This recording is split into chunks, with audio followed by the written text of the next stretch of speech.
బాపట్ల జిల్లా బేతేలుపురంలో తీవ్ర విషాదం నెలకొంది. పొలంలో కరెంటు తీగ తగిలి సునీల్ అనే 22 ఏళ్ల యువకుడు మృతి చెందాడు. కొడుకు మృతి తట్టుకోలేక రైలు కింద పడి ఆత్మహత్య చేసుకున్నాడు తండ్రి వెంకయ్య. గంటల వ్యవధిలోనే తండ్రి కొడుకుల మరణంతో ఆ కుటుంబం విలవిల్లాడిపోతోంది. చనిపోయిన సునీల్ భార్య 9 నెలల గర్భవతి. ట్రాక్టర్ నుంచి పిండి కట్టలు దింపుతుండగా సునీల్ కు షాక్ తగిలింది. విద్యుత్ శాఖ అధికారుల నిర్లక్ష్యం అంటూ రోడ్డుపై డెడ్ బాడీతో కుటుంబ సభ్యులు నిరసన వ్యక్తం చేశారు.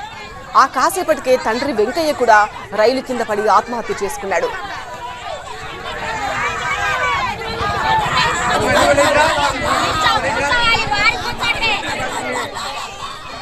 బాపట్ల జిల్లా బేతేలుపురంలో తీవ్ర విషాదం నెలకొంది. పొలంలో కరెంటు తీగ తగిలి సునీల్ అనే 22 ఏళ్ల యువకుడు మృతి చెందాడు.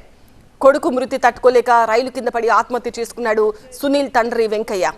గంటల వ్యవధిలోనే తండ్రి కొడుకుల మరణంతో ఆ కుటుంబం విలవిల్లాడిపోతోంది. చనిపోయిన సునీల్ భార్య ఇప్పుడు 9 నెలల గర్భవతి. ట్రాక్టర్ నుంచి పిండి కట్టలు దింపుతుండగా సునీల్ కు షాక్ తగిలింది. విద్యుత్ శాఖ అధికారుల నిర్లక్ష్యం అంటూ రోడ్డుపై డెడ్ బాడీతో కుటుంబం నిరసన వ్యక్తం చేసింది. ఆ కాసేపటికే తండ్రి వెంకయ్య కూడా రైలు కింద పడి ఆత్మహత్య చేసుకున్నాడు.